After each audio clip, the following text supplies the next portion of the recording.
Thank you for joining the third annual Spring Financial Aid webinar series. This series is brought to you by the Northern California College Promise Coalition, or NCCPC for short. NCCPC is a collective impact coalition with over 40 members serving over 150,000 students across 12 Northern California counties. Our geographic footprint includes the 9 Bay Area counties, Sacramento, San Joaquin, and Tulare counties. We bring over 200 leaders together through committees, convenings, and working groups around 4 key pillars. Number 1, advancing public policy. Number 2, building campus partnerships. Number 3, scaling workforce pipelines. And number 4, convening communities of practice. Our members are locally and nationally recognized college access and success programs, advocacy organizations, college and neighborhood promise programs, K-12 and charter school districts, education technology nonprofits, individual advocates, and cities and mayors. We believe that working together, we can impact systemic change on behalf of all of the students we serve and beyond. It is now my privilege to introduce today's session and our speaker. Noelia Gonzalez is the System-Wide Director of Financial Aid Programs at the California State University, and she'll be sharing financial aid packaging with the California State University. She has over 20 years of experience in higher education administration. She started as a financial aid counselor and moved up to associate director at Cal State Northridge. In May 2022, Noelia accepted the system-wide director position of financial aid programs at the CSU Chancellor's office. It is now my distinct privilege to introduce her to you, where she will begin our workshop. Thank you. Hi, everybody. I'm going to go ahead and share my screen to begin this presentation. Thank you for joining us today. Again, my name is Noelia Gonzalez. I'm here at the California State University Chancellor's Office.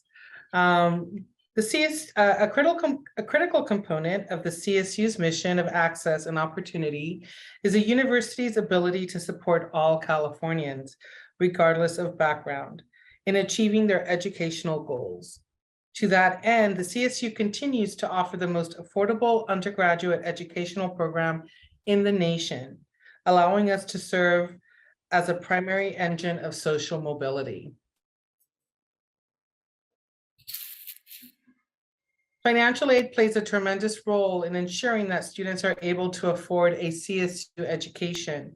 Based on figures for 2021-2022, more than 383,000 CSU students received financial aid. That's 81% of all enrolled students. A particular point of pride for the CSU is that more than 60% of all undergraduates have the full cost of tuition covered by grants, scholarships, or waivers. Financial aid that does not need to be repaid. This is not coincidental in any way. As you will hear later in the presentation, the CSU prioritizes grants, scholarships, and work-study employment when creating financial aid packages for students. Once this evaluation is complete, a campus then includes student loans in its consideration. As a result of this grants and scholarships first approach, more than half of the students graduating with their bachelor's degree enter the workforce or continue their education with zero debt from their time at the CSU. A little bit of a snapshot of what our financial aid awarding looked like in the 21-22 academic year. We did award more than $4.2 billion in aid paid to, again, almost 400,000 students. We had over $1 billion in federal grants, $965 million in CSU grants, scholarships, and waivers, over $788 million in California state grants. That would be the Cal Grant or the Middle Class Scholarship, $142 million in other grants and scholarships, $22 million in work study, and $1.1 million in federal student loans. 7% of the aid that paid out is in grants, waivers, or scholarships. A little bit more about student loan debt. As we highlighted earlier, more than half of CSU baccalaureate recipients do not require loans and graduate without student debt. For those who do take out a loan, I would like to take a moment and put the CSU average student loan debt in context.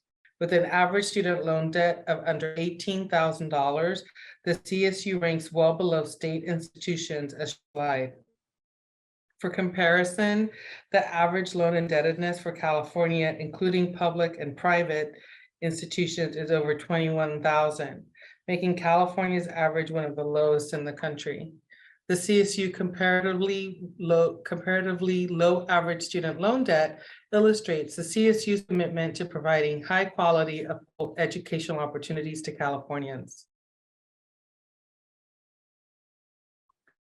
The first step in developing a financial aid package is to identify an estimated cost of attendance for each university.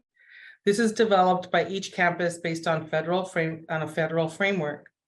The cost of attendance is an estimated amount used to determine eligibility for financial aid and is not meant to present the actual expenses for each individual student.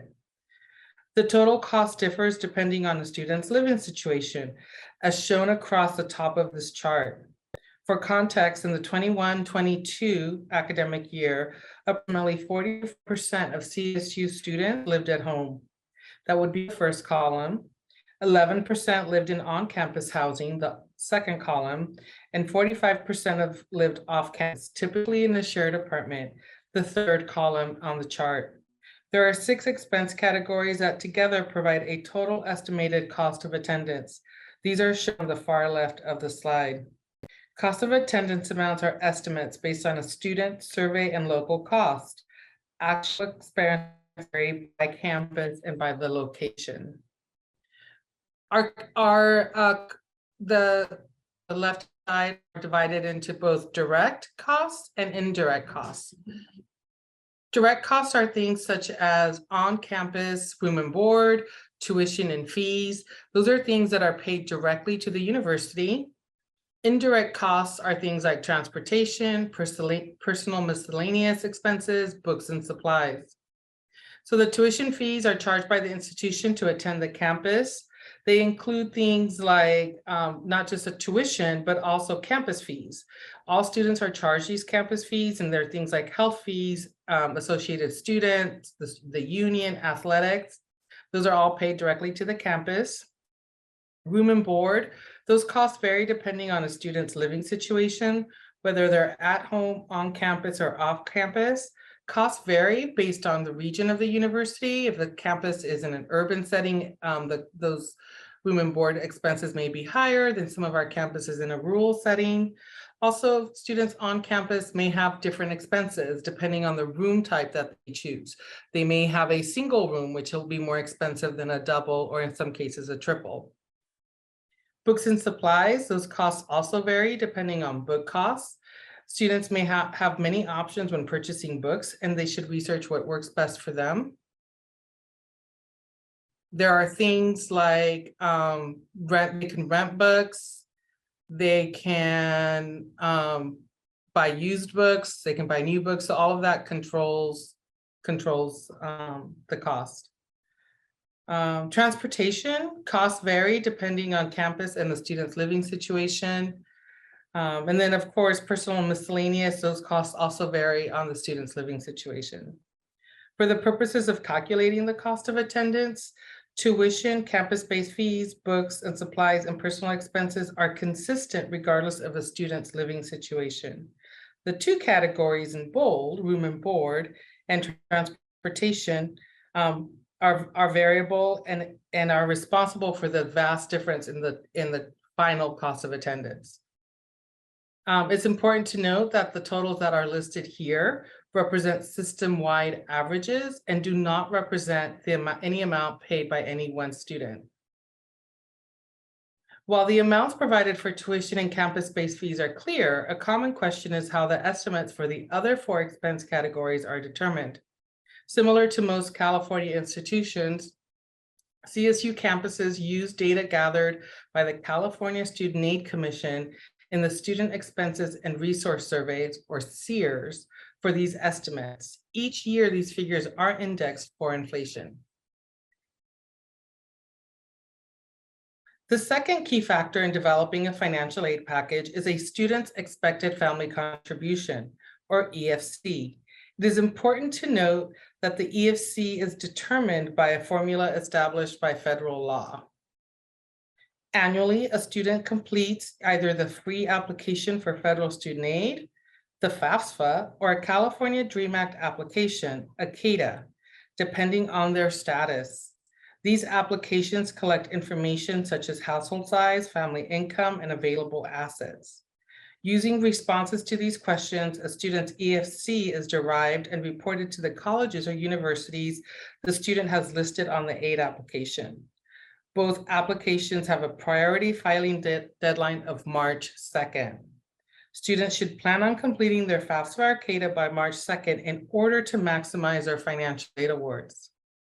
The EFC derived from the FAFSA or CADA determines eligibility for federal, state, and institutional aid programs. It's important that the information submitted on these applications is as accurate as possible. If the student or parent makes an error, they should contact the school they are planning on attending to make any corrections. The lower the EFC, the higher the financial aid award. So students with a 0 expected family contribution will receive maximum funding as long as they meet that March 2nd deadline. And then a word about Cal Grants. Cal Grants do take into consideration a student and parent's income and assets award, and awards are not based on the expected family contribution. On a campus, the EFC is subtracted from the cost of attendance. The difference is identified as need, an indicator of the amount of assistance a student requires to fund their educational expenses for 1 year. It is the intent of financial aid to fund a student's identified need through grants, scholarships, and work study, and if necessary, loans. So once a student's financial need is determined, a campus can begin developing an individualized financial aid package. On this slide are some of the more common grant, scholarship, and loan programs that are available to students. The CSU awards grant aid first. This best supports CSU students by reducing unnecessary borrowing, particularly given our significant population of first-generation, low-income, and historically underserved students.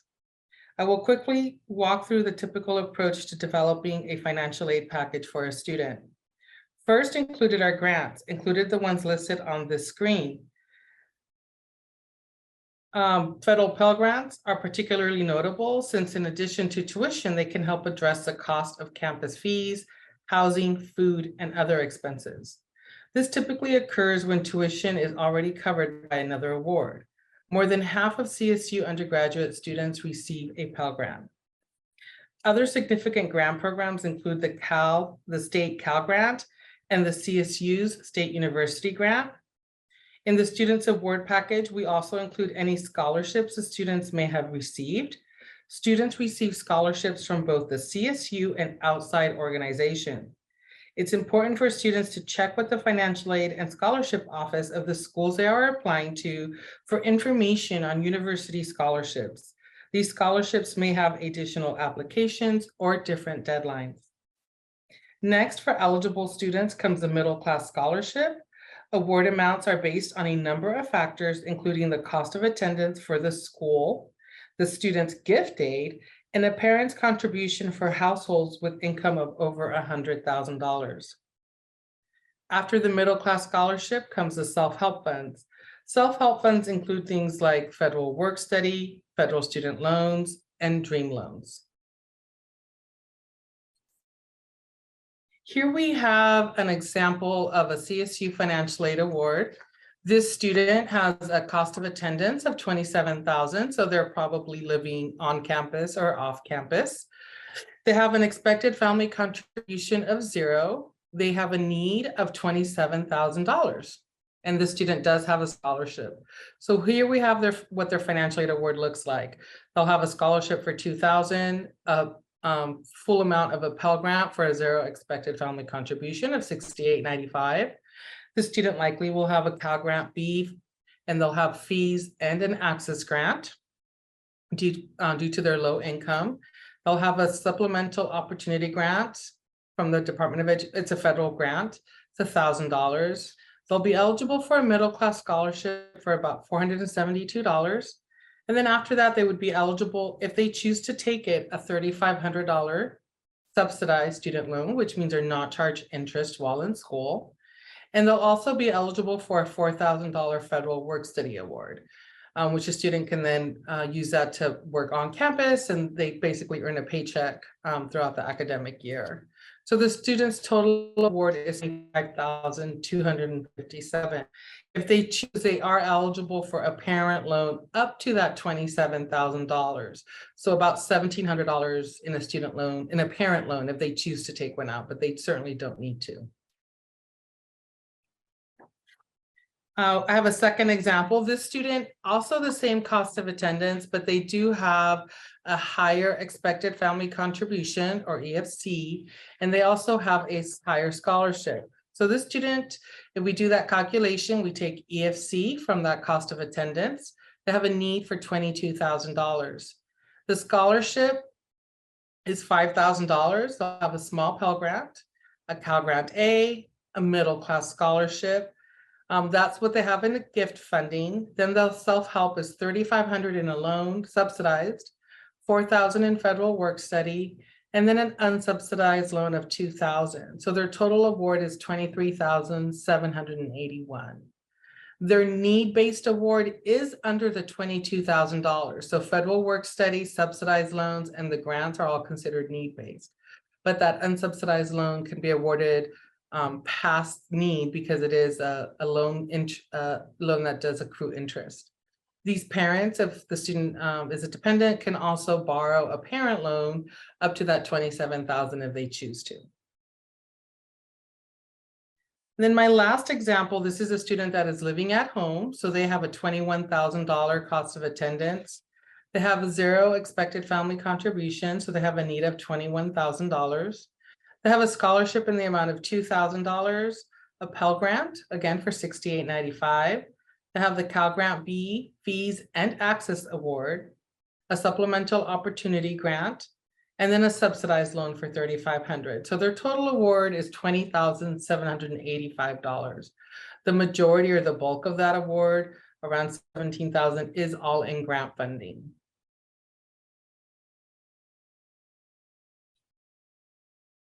So it's important that students contact the financial aid office if there are any kind of special circumstances or something has changed in their family. For example, if there has been a loss or reduction in parent income or assets, or the student income or assets, there has been a death or serious illness in the family, unusual expenses, specifically medical, that aren't covered by insurance, if there's been a reduction in child support, Social Security benefits, or other untaxed income. So any other unusual circumstances that may affect a family's ability to contribute to higher education. So the students do need to reach out to their financial aid offices. Typically, there is information at the CSU on all of the campus websites about doing a special circumstance or income appeal. Also, if the student needs to do a dependency override, if they are dependent and do not have a relationship with their parents, they can reach out to the financial aid office to ask about and inquire how to do a dependency override. It's important to note that financial aid does have limits, so students should use their financial aid wisely. They need to talk to their academic advisors or financial aid advisors regularly and make a plan, because financial aid does have unit cap and time limits. Students should make a budget, which gives them the ability to realize if they have to borrow that loan or not. Since some of that financial aid does have to be repaid, if they don't need to borrow, they should not borrow funding until they absolutely need it. It's important that students graduate in 4 years if they take 15 units a semester. The longer a student takes to graduate, the more likely they are to accrue loan debt or pay more out of pocket. Some of the timeframes on financial aid. So the federal Pell Grant is 600%, so that would be 6 years full-time. Cal Grant is 4 years full-time. And universities also look at a satisfactory academic progress. And so students do need to meet SAP in order to receive financial aid. So we do look at time frame, how long a student has been in school. And we also look at completion of units. How many units did they take and how many did they earn? And then we also look at GPA. A look ahead, some of the things that are coming up in our world of financial aid. We know that aid, so there are several new or pending changes as a result of ongoing financial aid reforms. We're going to highlight some of these today. First, we have California Assembly Bill 288 that will take effect for the 2023-2024 academic year. This prohibits both public and private universities and colleges from reducing institutional student aid for certain students when a private scholarship has been awarded, except if the aid exceeds the student's annual cost of attendance. Private scholarships are scholarships that the student receives from outside organizations and are not administered by the university. Only university aid is protected from adjustments. Federal and state financial aid will still need to be reduced to avoid a student being over-awarded or awarded past need. Second, the majority of changes outlined in the FAFSA Simplification Act will go into effect in the 2024-2025 year. However, some key changes will occur in the 2023-2024. They include reinstating Pell Grant eligibility for students in federal and state penal facilities and changes of some components of cost of attendance. Other changes from the legislation scheduled for 24-25 include replacing the expected family contribution with the student aid index, decreasing the number of FAFSA questions, and tying federal Pell eligibility to federal poverty guidelines based on adjusted gross income. All right, now we have our question and answer session. Great, and thank you so much for that wonderful presentation, Noelia. If folks have not had a chance to enter questions into the Padlet, we're entering that into the chat right now. I do have a few questions ready. So I'll go ahead and start with the first one that came in. That is for the sample financial aid award letters. Can the students appeal for more financial aid if their EFC is 0? They can ask their financial aid office, but financial aid offices have maximized in the CSU. They have maximized all available funding. So typically when students come in to aid offices, we will already let them know that we've given them their maximum award. If a student applies after March 2nd, they can come in and inquire about if there's any, for example, state university grant left or federal work study, because those do have a March 2nd deadline attached to them. But typically, zero EFC students will be awarded the maximum amount. Aid offices also have basic needs offices. So if a student does need additional funding, they can check with their basic needs office on their campus to see if they have an emergency situation, if the basic needs office can help out. Thank you so much for that answer. Really appreciate it. And the questions are trickling in. So we will answer what we can in the time that we have until 12:30. And then if there's any questions above and beyond what we can answer, we'll make sure to follow up with Noelia offline. But we do have a few more questions. How does the CSU calculate average off-campus housing costs? So we take that Sears survey that's been done, and that has all the questions that the state of California has, the California Student Aid Commission has asked students.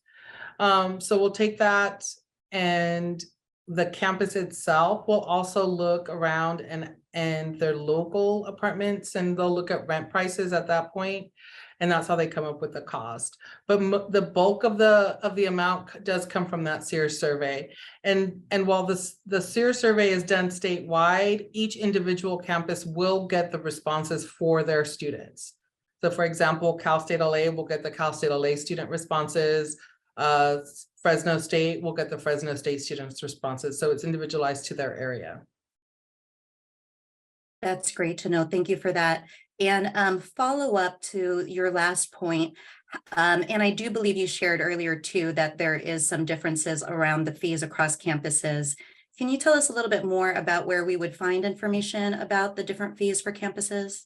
Yes, each individual campus has a website, and their cost of attendance will be posted on there and then that will include their campus-based fees. And campus-based fees are different on each campus based on that campus's individual needs. So they can range anywhere from $700 to $800 a semester to as high as $1,500 to $2,000 a semester based on the campus. Thank you so much for that. And folks can go ahead and continue to post. You'll see in the Padlet that I am hearting any new post to mark it for the discussion. And then as I can, I'll try to provide a summary of the response, but we'll also take any additional information from Noelia to answer those questions offline. All right, the next question is AB 288 only for Pell Grant recipients? I'll take a first stab at this since NCCPC sponsored this bill, but please feel free, Noelia, to add to that. But the bill AB 288 California ban on scholarship displacement has language for both Pell Grant recipients and students who will be eligible for the California DREAM Act financial aid. Is there anything else you'd want to add to that, Noelia? No, that's correct. It's for the Pell, the student has to be a Pell recipient or eligible for funding under the Cal DREAM, so the AB 540 students. But for the CSU, because it's only institutional aid, we still have to coordinate federal and state aid. So most of our students that are receiving Cal Grant, this wouldn't really apply. If the student has a large scholarship coming in from an outside source, it would, and the student has Cal Grant and it creates an over award, we would have to make a reduction somewhere to make room for that large scholarship. And then it's only for scholarships coming outside of the university. The university or university administered scholarships are not included in the legislation. Thank you for that additional clarification. Okay, our next question is, does the CSU's total cost calculation include things like childcare, menstrual hygiene and products, and chronic health-related costs? So it does not include childcare because we can only include costs that apply to every single student in that first cost of attendance. So those items do not apply to every single student. However, students who do have childcare costs can do one of those appeals to increase their cost of attendance, or if they have healthcare costs, they can do an increase to the cost of attendance through the financial aid office by submitting the required documents. But in most cases, that will only allow the student to receive more student loans because the students have been fully funded with grants. Thank you for that, Noelia. Okay, and apologies, I'm just doing a quick look to see if I can group up any of the questions. And there are a few more following up to AB 288, so let's tackle that. So when does AB 288 take effect? That is with academic year 2023-2024. Is that right, Noelia? That is correct. Great. And then for the bill, the specific schools or types of aid that this applies to, it sounds like you gave a little bit of insight into the type of aid, for example, outside scholarships, and you noted also that the different campuses here at the CSU are impacted in different ways. For those reading the legislation, it impacts public and private institutions. Is there anything else that you'd like to provide around the answer, as far as an answer to the question, what specific schools or types of aid does AB 288 apply to? So at the CSU, we would not be able to reduce institutional financial aid. So at the CSU, it's going to be the state university grant, the educational opportunity grant, or any institutional scholarships. So if a student has a scholarship from, let's say, for example, Coca-Cola, and it's $10,000, and it creates an over award in need, the student can still not go over cost of attendance. But if it creates a need-based over award, we can't reduce any of our institutional dollars. So a different scholarship from the campus or a state university grant. However, we do have to make reductions to any federal financial aid or any state financial aid. So Cal Grant, for example, are not protected.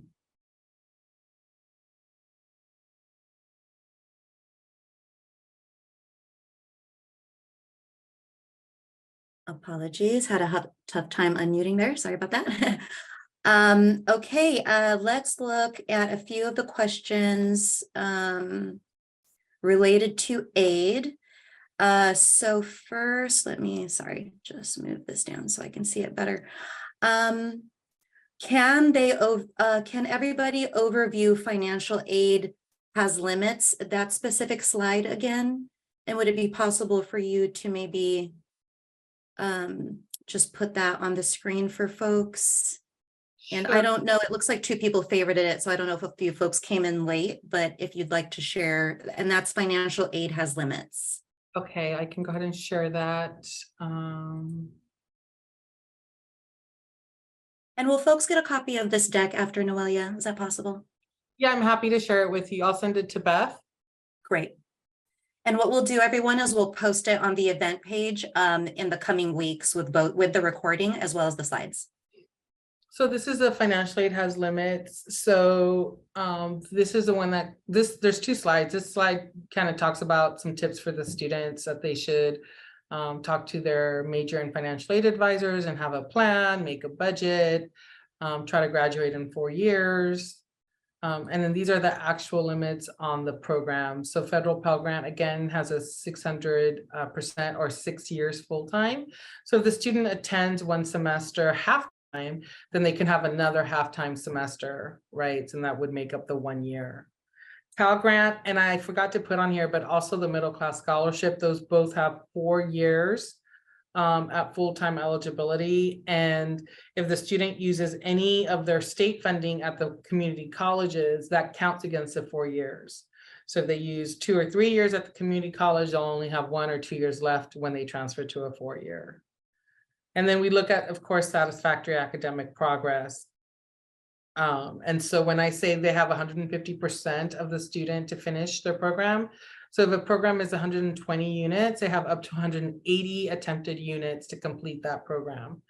Or if it's a 4-year program, they have 6 years. They kind of the same kind of idea. And then 67%, so if the student is attempting 12 units, they have to complete 67% of those attempted units on every semester that they're enrolled. And again, it's a calculation based on number of units. So whatever number of units, it's 67% of those units. And then we also look at GPA. Students do need to maintain a 2.0 GPA in order to continue receiving financial aid. Students, and again, every campus will have variances to this, but these are the general federal rules. Students can do an appeal if they are not meeting satisfactory academic progress. Typically the first semester they're put on a warning. If they do not meet SAP for 2 semesters in a row, they'll have to go through the appeal process and submit an appeal. And typically they will be put on an academic plan to make sure that they get back into good SAP standing. Thank you so much, Noelia. Oh, let me see. I don't think someone unmuted. Okay, great. And again, for anyone who didn't hear earlier, we will have a copy of this deck to share. So these 2 slides will be made available. This is related to the Cal Grant, Noelia. I've been hearing that there are changes coming in for Cal Grant. Could you elaborate what those are and how CSU is working to implement them? Well, the Cal Grant reform is based on legislation that was passed last year in a budget trailer bill. There is a caveat to that, is based on the budget, on the state budget. So if the state budget, there's this thing called a May trigger. So next May of 2024, they'll determine if the Cal Grant changes will go into place for the 2024-2025 academic year. So we are working with the student aid. There's a work group, actually, we just met today with the California Student Aid Commission, the UCs, community colleges, to start talking about how we're going to implement these changes if they happen. There are no guarantees that they will happen. And there are some reports coming from the state legislative analyst's office that they are recommending that this does not go forward because it's going to be too expensive, and we do have a budget deficit. So it's kind of a wait and see. We are kind of planning for the 2024-2025 academic year to award students kind of based on both the current Cal Grant laws and the possible Cal Grant laws. But there might be some students that are awarded a Cal Grant, prospective students awarded a Cal Grant that may lose their Cal Grant depending on how the law goes. So we're not sure what's happening. It's a lot of up in the air. We're asking the state to make a decision like in January instead of waiting until May, because we want students to have the most accurate award possible prior to that May 1 deadline. We don't want to award a student and then on May 15th, if it changes, that student award has changed and they've already committed to a university, so their financial aid will be different. So we're hoping that the state will consider doing that kind of in January instead of waiting all the way until May, but we're not sure. There's a lot in the air, but we are working with the Student Aid Commission to kind of move forward on this. The other issue that has happened is that the 2024-2025 FAFSA will not open on October 1. The Department of Education has said that it is likelier that they will not open until sometime in late December or by January 1 of 2025. So those 3 months that we've had for the FAFSA to be filled out, October, November, and December, will be gone for this next 2024-2025 academic year. So that's a little wrench that got thrown into everything. That is a really significant update. Yeah, thank you for that, Noelia. And for those who may not be registered yet, CSAC has a webinar scheduled with us for March 14th at 11 a.m. in case you want to ask any follow-up questions around the Cal Grant, middle class scholarship, Chafee grant, or anything else that they manage. Thank you for that really comprehensive answer, Noelia. You're welcome. And we do have some more, so take a sip of water, whatever you need. All right. At which point can students appeal for more aid if they have childcare or medical costs? And this is vibing off that last question. Yeah, once they get their initial award letter, then they can contact to the financial aid, the financial aid office. They should first get that initial award letter first, and then they can reach out and submit typically it's like receipts or estimates, cost estimates for the academic year. That's typically what they'll have you do. That makes sense. Thanks for that. And then a related question from earlier. I'm not sure if you're familiar with FormSwift, who has a free tool called Swift Student to help students prepare for submitting appeals. But do you know if the CSU campuses yet are accepting that as a? I do not believe there's. Okay. I don't believe there's any CSU campuses on there, but you should check with the campuses. Okay. I haven't heard of any campus going on to that. Most campuses have different software to accept things kind of online or paperless. And I think the preferred product is Campus Logic.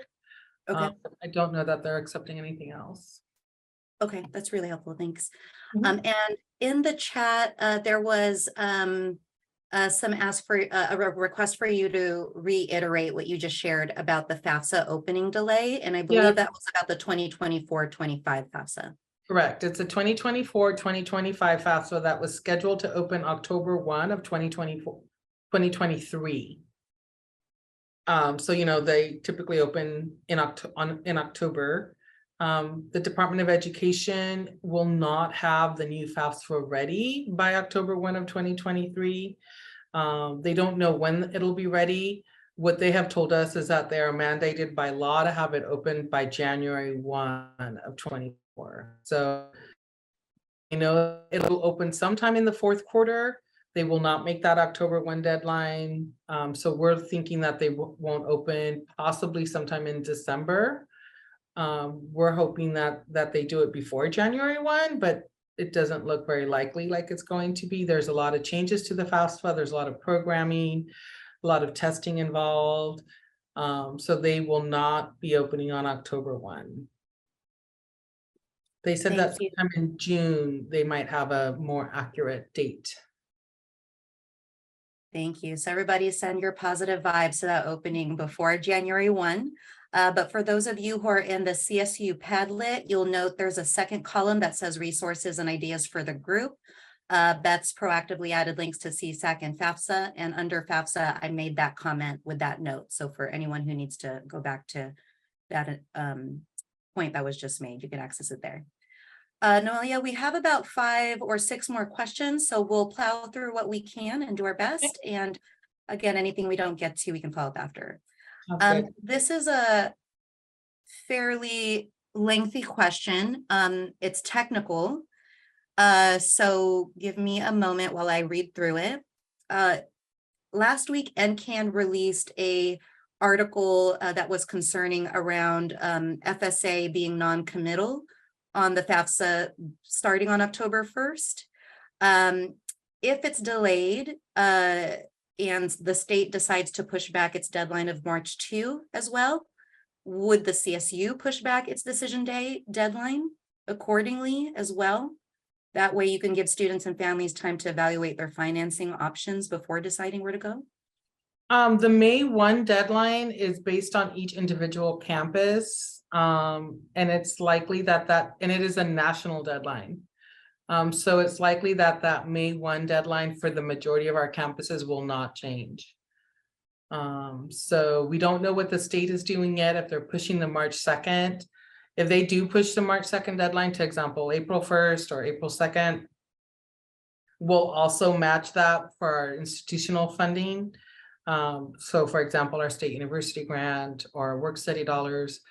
But in terms of the May 1 deadline, we've kind of started looking at that, and it doesn't look like we'll be able to change that date. However, there are campuses based on their enrollment needs that have extended that deadline.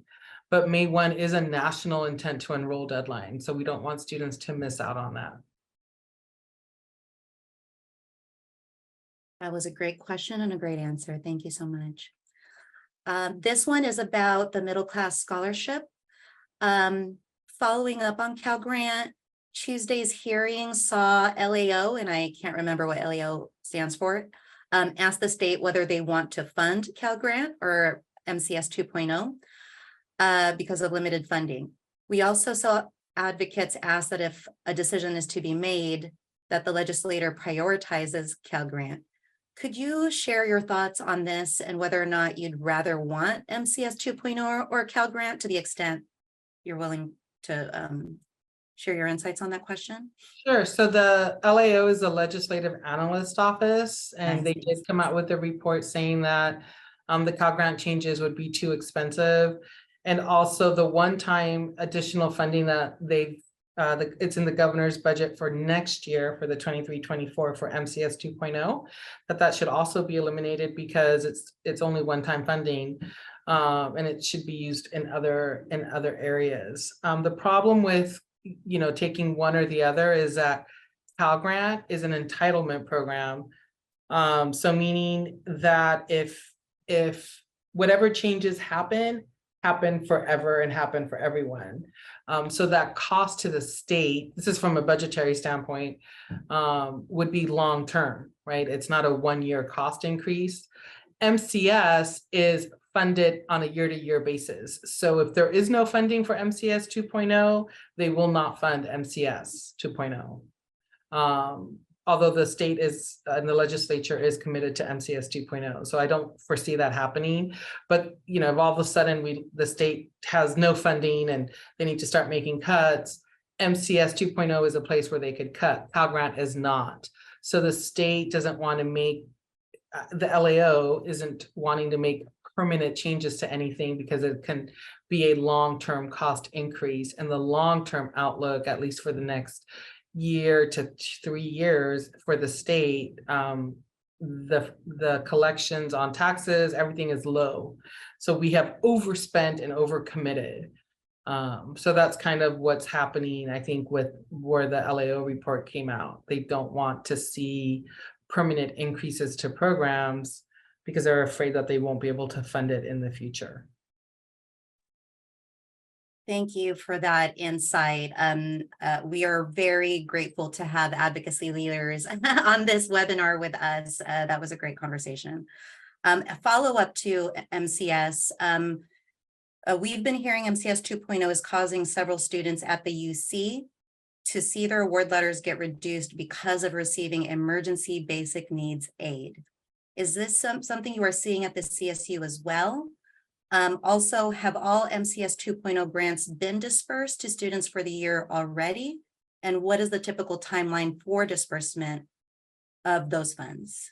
Okay, those are great questions. Yeah, great questions. Let me start with the last questions. So MCS 2.0 was new for the 22-23 academic year. There was a significant delay to awarding students, specifically because the California Student Aid Commission did not deliver the system's parameters to the universities until September, which was, of course, after the school year started. So there was a lot of change in programming, first at CSAC and then at our campuses, both the CSU and the UC. They did not deliver those parameters until sometime in September. They didn't do the handbook until January of like a month ago, January of 2023. So that delayed awards for students. We have been awarding, we have about 50% of our funding has gone out for MCS 2.0. Campuses are still working on getting those funds out to students. We're expecting that by the end of February, or by the end of next week, we should have the bulk of it done. There's, there's some difficulty in this program with the Student Aid Commission because there's a lot of back and forth. So for example, the Student Aid Commission will send us a roster with the information on it. The information will be incorrect. We'll have to correct it. We have to send the information back on a roster. Then we have to wait for them to reprocess and send us the information back. So that takes time. We have asked, for years, we've asked that universities be allowed to work like the Pell Grant, right? Where the federal government we determine eligibility, we award and report the payment. With the Student Aid Commission programs, both Cal Grant and MCS, we're not able to do that. We have to wait for them to tell us, then we have to look at it, determine if it's right, send the information back and forth. So that causes delays in award students. We're hoping that the 23-24 will go much smoother since the programming is already out of the way. So we're hoping that in 23, we can disperse like our regular financial aid close to the beginning of the term for fall and the spring term. And just to the first part of the question, all funding that the student receives in gift aid will affect MCS. MCS now is different. It used to be only for students that did not have another fee-paying grant. Now MCS is for all students and it's to cover the gap, right? And there's a specific calculation for MCS 2.0. The calculation is essentially cost of attendance minus all their gift aid, any kind of grants, any scholarships the students receiving, minus a work or a student self-help of $7,898. And then for students who have family incomes of over 100,000, a percentage of the parent contribution. So the cost of attendance minus those things leaves a gap. And the MCS is funding 26% of the gap. So if a student has $1,000 gap, they'll get 26%, so $260 in an MCS 2.0. If they have a $10,000 gap, they'll have a $2,600 MCS 2.0 award.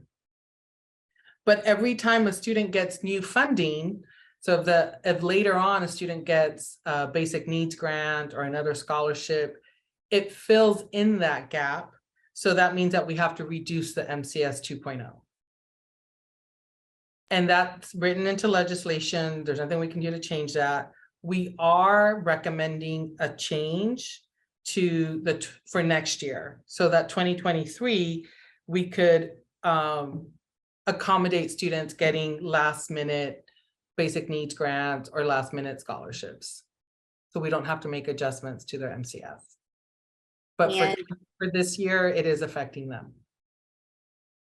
Thank you for that. And you just transitioned well into the next question, which is what would you like to see advocates and the legislature focus on in terms of affordability over the upcoming year? So we just heard you share a change to the MCS 2.0. Is there anything else you'd want to add to that? Yeah, I mean, we would like to see the ability, like for MCS 2.0, we would like to see that once we award a student MCS 2.0, we don't have to go in and make changes to it, right? Because what ended up happening is that we would award an MCS and then the student gets another grant and they only get a portion of that because we have to use some of it to reduce the MCS 2.0. So ideally, that's what we would like to see done. We would like to eliminate the back and forth with the Student Aid Commission. We would like to be able just to determine an award and report what that award is, with the parameters of the packaging requirements for that program. So we would like to be able to just award the student and then tell the Student Aid Commission the student was awarded X number of dollars in this program. So that's how we would like to see that, both MCS and actually Cal Grant handled as well. Reducing the back and forth on the roster. Let us determine eligibility based on the legislation, and then we can report to the Student Aid Commission what the student award. It's a decentralized model for packaging state fund instead of a centralized model. So very similar to how we handle Pell, right? Pell Grant, we just get an expected family contribution. We know what the awarding parameters are and we award Pell Grant and then we report to the feds, decentralized. MCS is middle class scholarship. I'm sorry, I'm answering that next question. I'm not sure what MCO is. It's only MCS. Right, I'm not sure if maybe they were referencing middle class scholarship 2.0. Okay, yeah, that could be it. Okay, got it. And thank you for answering that. The last one is, does the FAFSA start date delay also apply to the California DREAM Act? And that's the last question. I don't know because those are not connected. Typically, the DREAM Act option came out just to be the same, but it doesn't seem like, I think the Student Aid Commission may come out with the California DREAM Act on October 1, but I don't know the answer to that. The Student Aid Commission will know that a little better. I don't know if the Student Aid Commission is making changes to match the federal government in terms of doing the SAI. So I don't know what they're doing. Thank you so much for that, Noelia. These were absolute pearls of wisdom just in time. If folks could please share your appreciation for all the gems using your Zoom reactions, or if you're on screen and you want to give a standing applause, you're getting a standing ovation over here in East San Jose from me. Harshan's giving it to you, I can see from you, Aspire. So thank you so much. I'm going to, again, let folks know that they can access all these resources after, but is there any last comment you want to share before we close out, Noelia? No, just thank you. Thanks everyone for attending. It's nice to see so much interest, and we'll hopefully see you next year.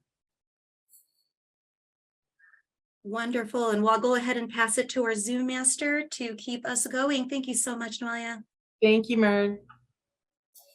Thank you once again to Noelia Gonzalez, Systemwide Director of Financial Aid Programs at the California State University, for her presentation on financial aid packaging. We want to thank all of our incredible presenters from across 10 partners who shared their gifts of time, talent, and treasure with us over the last 4 weeks, from February 23 through March 16, 2023. Whether you attended one session or more, please complete our exit ticket and let us know how we can enhance these sessions and this series for future years. Thank you to our generous partners for providing our wonderful gifts for our series raffle. You can win one of 5 prizes, like a backpack filled with goodies from our steering committee member MoneyThink, a $100 athletic gift card, or a Gap Bank swag bag. Don't forget to check out the rest of this YouTube playlist for more great content from our partners. Thank you again to our 10 partners from across the state of California: the University of California, the California State University, the California Community Colleges, the California Student Aid Commission, ScholarShare 529 and CalKids, AICCU, or the Association for Independent California Colleges and Universities, the California Association of Student Financial Aid Administrators, and Decided, powered by MoneyThink. We also want to give special thanks to our connector sponsor, the College Futures Foundation, and to all of our generous sponsors. This free 4-week webinar series is brought to you by the Northern California College Promise Coalition, our members, our sponsors, our partners, and more. We invite you to share this series with your colleagues, students, and families across California. Thank you so much for sharing your time with us.